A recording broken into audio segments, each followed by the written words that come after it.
राम नाम, राम नाम, राम नाम।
तात हृदय धीरज धरहु, करहु जो अवसर आजू।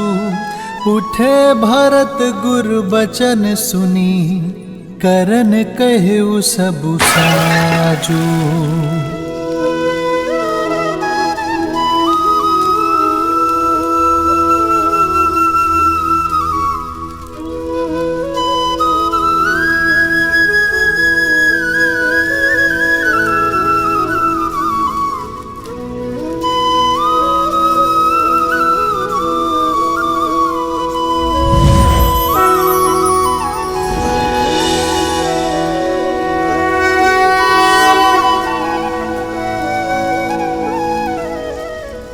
पिताश्री,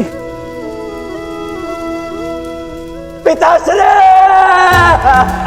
भैया संभालिए अपने आप को, संभालिए अपने आप को। आयुष्मान भव पुत्रो।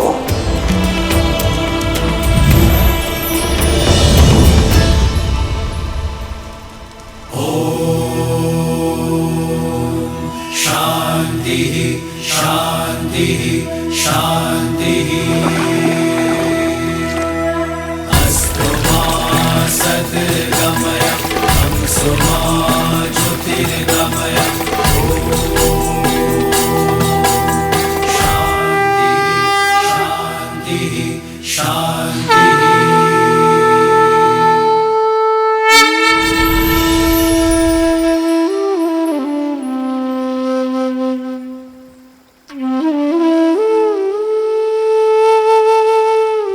पिताश्री,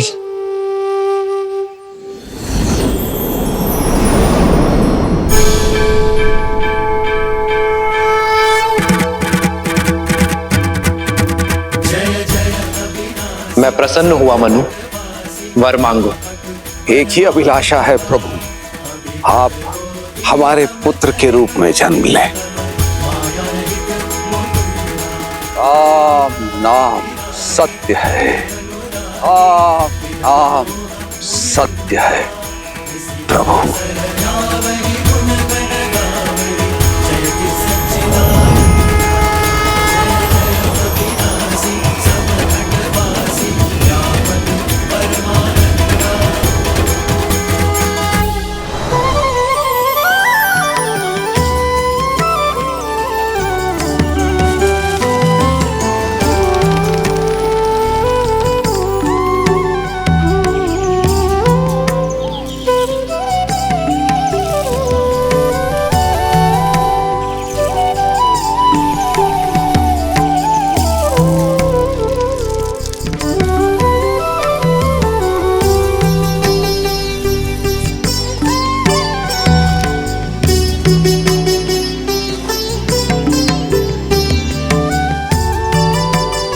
पक्षियों का पेट तो भर दिया, अब तनिक अपना भोजन भी ले लीजिए आर्य।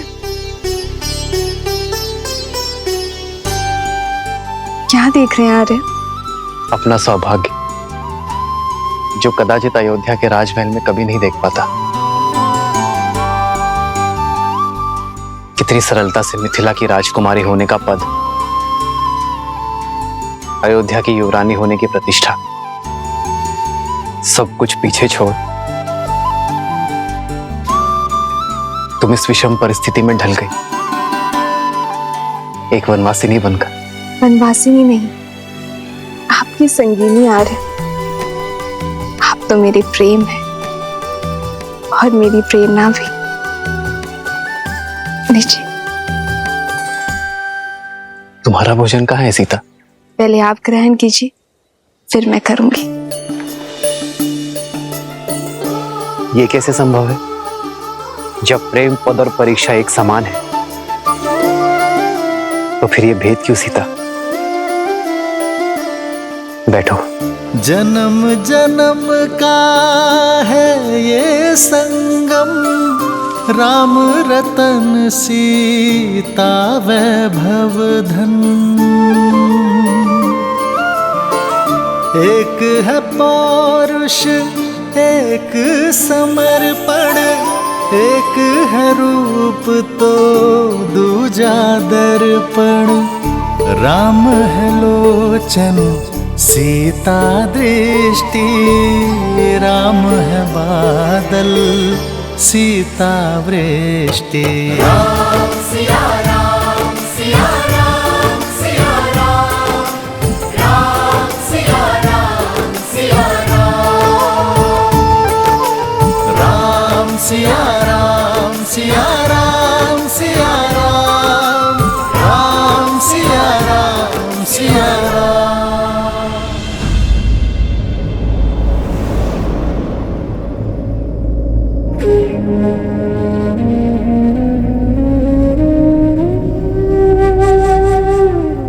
पुत्र, जन्म और मृत्यु किसी के रोकने से नहीं रुकती। संसार का यही अटल सत्य है और अस्थि विसर्जन ब्रह्मांड में विलीन होने का मार्ग है। 5 तत्वों से बना ये शरीर अंत में 5 तत्वों में ही समा जाता है। कण कण ब्रह्मांड में घुल जाता है। कुमार भरत, महाराज की अस्थि का विसर्जन कीजिए। ये अस्थियां केवल मेरे पिताश्री की ही नहीं, इक्ष्वाकु के वंशज अयोध्यापति महाराज दशरथ की है। इनकी अस्थियों का विसर्जन वही कर सकता है जो महाराज का उद्देश्य और उनका दायित्व अपने सर लेने में सक्षम हो, जो अयोध्या का सच्चा उत्तराधिकारी हो। महाराज की अस्थियों का विसर्जन उनके ज्येष्ठ पुत्र के हाथों ही होना चाहिए, जो कि मैं नहीं, मेरे भैया राम हैं।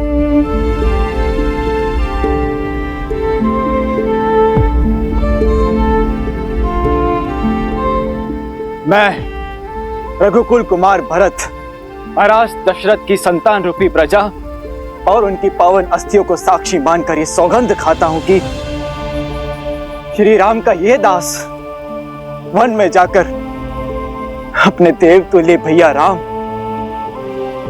माता समान सीता भाभी और अपने प्रिय अनुज लक्ष्मण को पुनः अयोध्या लेकर ही आऊंगा। महाराज की अस्थियों का ये विसर्जन अयोध्या के नए महाराज हमारे श्री राम ही करेंगे। ओ रघुकुल रीत सदा चली आई, प्राण जाए पर वचन न जाई। पिछली बार आंख क्या लगी, श्री राम हमारी आंखों से ओझल ही हो गए थे, परंतु इस बार पलके तक नहीं झपकाएंगे और अपने श्री राम को वापस लेकर अवश्य आएंगे। राम सिया राम जय जय राम, राम सिया राम जय जय राम।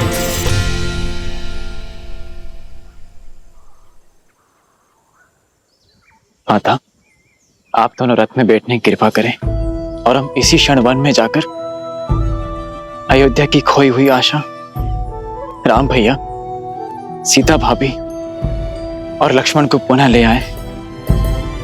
दो ही रथ क्यों? तुम्हारा रथ कहाँ है भरत? आचार्य, यदि भगवान पीड़ा में हो और कष्ट भोग रहे हो तो भक्त कैसे सुगमता से रह सकता है? मेरे भैया और भाभी वन में पैदल ठोकरे खाते हो तो उनका ये दास रथ में बैठकर कैसे जाए? अतः मैं और शत्रुघ्न पैदल चलकर जाएंगे। जी आचार्य, मैं और भैया पैदल ही जाएंगे उन्हें लेने। आइए माता। रुकिए!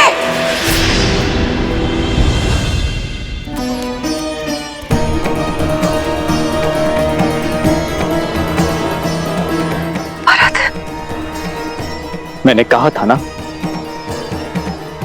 कि मेरे समक्ष मत आना।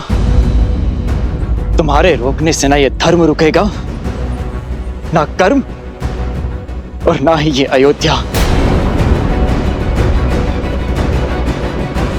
विनती है मेरी, और कोई स्वांग मत रचिए। हम निर्णय ले चुके हैं, हम राम भैया को पुनः लेकर ही लौटेंगे।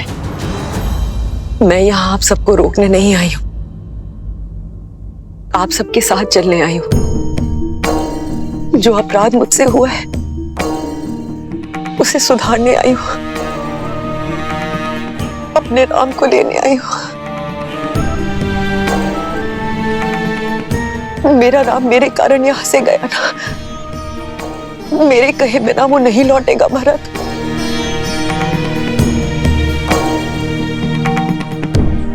अयोध्या का सौभाग्य लौट आए, इसीलिए उन्हें लेने जा रहा हूं मैं। और इस शुभ कार्य में कोई भी अशुभ छाया नहीं पड़नी चाहिए। तुम्हें अपने साथ ले जाने से मेरे राम भैया को आहत पहुंचेगी। अत्यंत प्रेम है ना सिंहासन से, तो जाओ उसी सिंहासन से लिपट के अपने आंसू बहाओ जिसके मोह में पड़कर तुमने इतना बड़ा षड्यंत्र रचा। भरत, भरत मुझे क्षमा कर दो। भरत, शत्रुघ्न, शत्रुघ्न,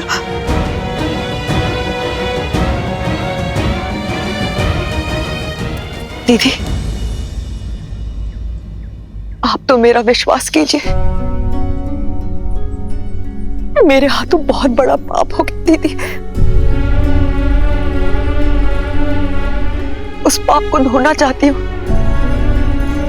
प्रायश्चित का एक अवसर दीजिए दीदी। राम ने भी राक्षसी ताड़का को एक अवसर दिया था दीदी, केवल एक अवसर दीजिए दीदी। मैं अपने राम से क्षमा मांगना चाहती हूँ, अपनी सीता से, अपने लक्ष्मण से याचना करना चाहती हूँ दीदी।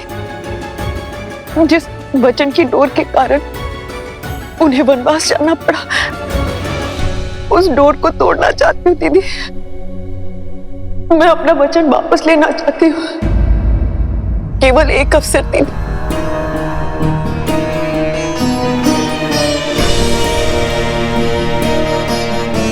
अन्यथा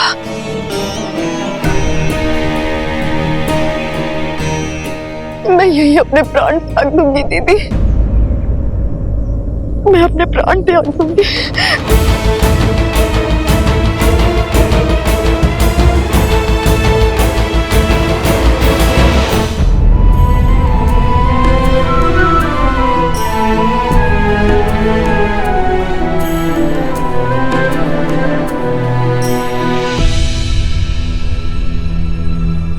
भरत,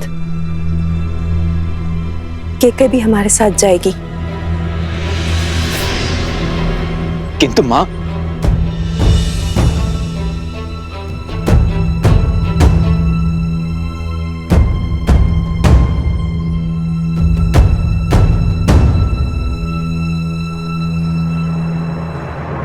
आदर्श और मर्यादा की है ये कथा महापावनम।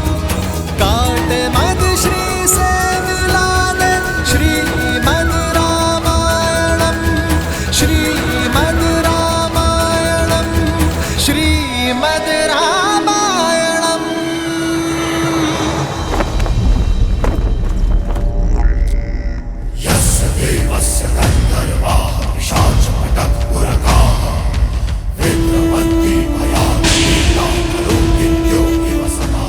केवल रावण के शत्रु का शीश नहीं, लंका के शत्रु का शीश है। और उस दुस्साहसी की नियति है जो रावण पर संदेह करता है, और उस मूर्ख को चेतावनी है जो लंका के अस्तित्व, लंका की स्वतंत्रता को ललकारना चाहता है। इससे अंतर नहीं कि वो मित्र है, शत्रु है या संबंधी। स्मरण रहे, जो भी शीश दशानन के समक्ष खड़ा होगा वो कटेगा। वयम राक्षसम।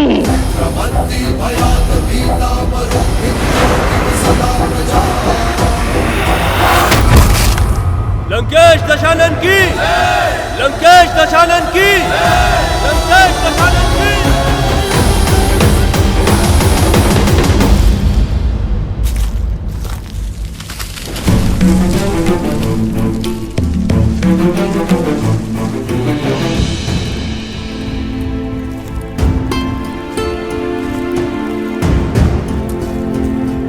प्रणाम ऋषिगण। आयुष्मान भव। आयुष्मान भव। हम श्री राम से मिलने आए हैं, क्या उनसे भेंट हो सकती है? अवश्य, आइए इस ओर। कहिए ऋषिवर, मैं क्या सेवा करूं आपकी? श्री राम आपकी ख्याति सुनकर चले आए, रक्षा की भिक्षा मांगने। संतों की रक्षा ही तो एक क्षत्रिय का पहला धर्म है। आज्ञा करें। हम दंडकारण्य से आए हैं, जहां हम ऋषि मुनि ही क्या, प्रजा भी उन 2 राक्षसों के प्रकोप से ग्रसित है। तो बताइए ऋषिवर, कौन है ये उद्दंडी? खर और दूषण, माया में निपुण लंकापति रावण के सौतेले भाई हैं।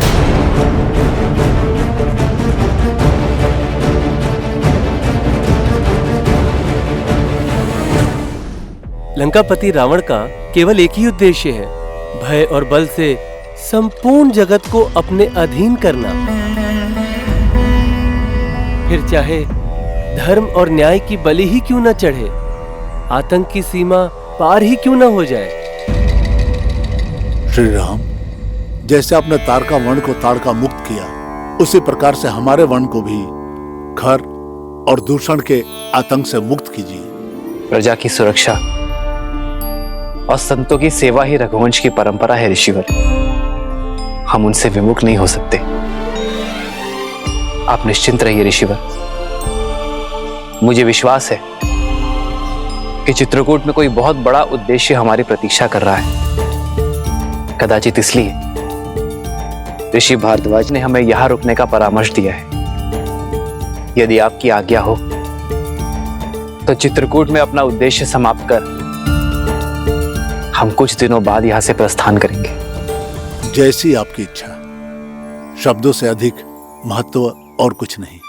हमें विश्वास है, जिनके कोई नहीं उनके श्री राम हैं। अब शीघ्र आइए श्री राम, और हमें रावण और उसके भाइयों के आतंक से मुक्ति दिलाइए।